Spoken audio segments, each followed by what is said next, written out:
Perkenalkan, nama saya Samuel Boyke Oflar Skalwik dengan NIM 2002-11-04-03. Saya akan presentasikan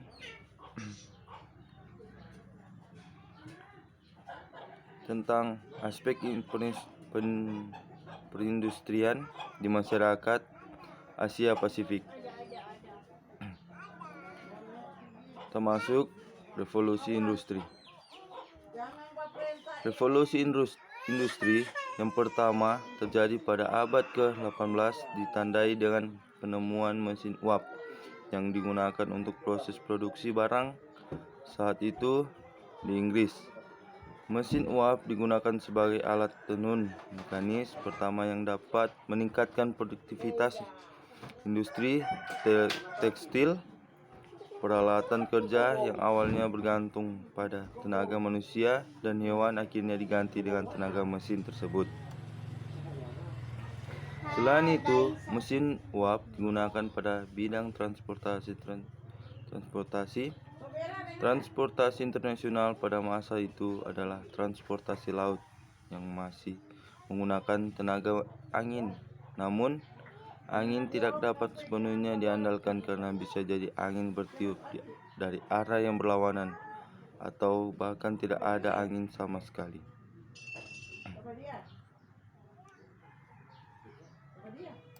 Penggunaan tenaga angin pada alat transportasi pun mulai berkurang semenjak James Watt menemukan mesin uap yang jauh lebih efisien dan murah dibandingkan mesin uap sebelumnya pada 1776.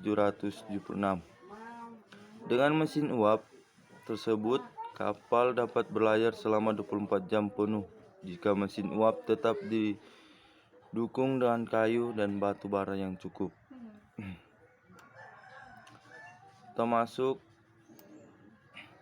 pada revolusi industri 2.0. Revolusi industri 2.0 terjadi di awal abad ke-20. Revolusi industri ini ditandai dengan penemuan tenaga listrik.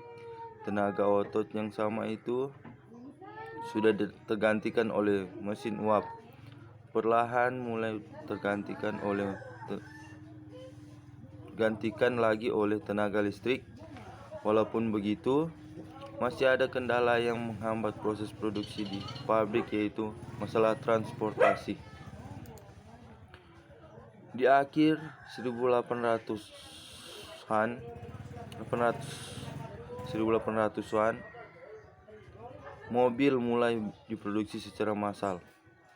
Produksi massal ini tidak lantas membuat proses produksinya memakan waktu yang cepat karena setiap mobil harus dirakit dari awal hingga akhir di titik yang sama oleh seorang perakit mobil.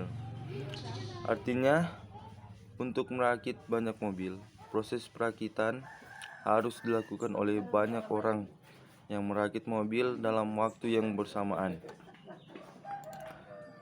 Revolusi industri kedua ini juga berdampak pada kondisi militer pada Perang Dunia Kedua. Ribuan tank, pesawat, dan senjata diciptakan dari pabrik-pabrik yang menggunakan lini produksi dan ban berjalan. Hal ini terjadi karena adanya produksi massal atau mass production. Perubahan dari masyarakat agraris menjadi masyarakat industri boleh dibilang menjadi komplit. Revolusi industri 3.0. Setelah revolusi industri kedua, manusia masih berperan sangat penting dalam proses produksi berbagai macam jenis barang. Tetapi setelah revolusi industri yang ketiga, manusia tidak lagi memegang peran penting. Setelah revolusi ini, abad industri pelan-pelan berakhir dan abad informasi dimulai. Jika revolusi pertama dipicu oleh mesin uap, revolusi kedua dipicu oleh ban berjalan dan listrik. Revolusi ketiga ini dipicu oleh mesin yang dapat bergerak dan berpikir secara otomatis, yaitu komputer dan robot. Revolusi Industri 4.0 atau Asia Pasifik. Industri 4.0 merupakan tren transformasi proses industri yang didorong oleh pesatnya perkembangan teknologi, khususnya dalam proses otomasi dan pertukaran data. Kata IT, Direktur Jenderal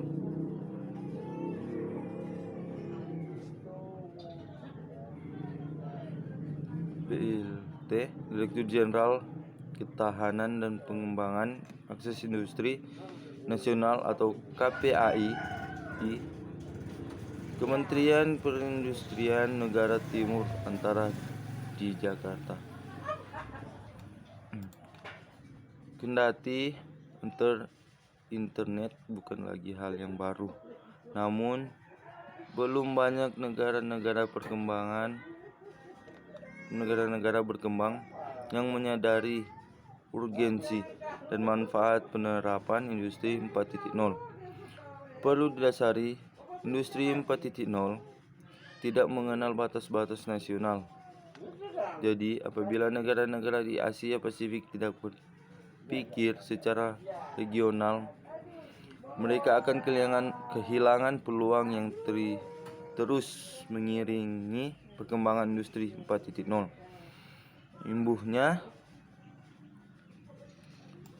Imbuhnya dalam hal ini, Indonesia berkomitmen dalam membangun industri manufaktur berdaya saing global. Ini ditandai dengan inisiatif penerapan Industri 4.0 melalui peluncuran peta jalan making Indonesia 4.0. Kebijakan ini memuat strategi seluruh pemangku kepentingan dalam mengimplementasikan industri di era digital dengan memilih 5 sektor industri prioritas yang akan menjadi pionir, yaitu industri makanan dan minuman, tekstil dan pakaian, otomotif, kimia, dan elektronika. Beberapa hal umum yang berkomitmen kan di dalam Bali Declaration tersebut, antara lain dukungan untuk mengidentifikasi sektor pendorong utama penerapan revolusi Industri 4.0 yang disesuaikan dengan kondisi negara-negara berkembang, dorongan untuk mengidentifikasi pembelajaran kisah sukses penerapan produksi 4.0 negara maju di kawasan Asia Pasifik, dan desakan pemerintah negara-negara berkembang untuk mendorong komitmen regional dalam memanfaatkan peluang dan jawaban tentang penerapan Industri 4.0. Hanya ini presentasi dari saya. Sekian dan terima kasih.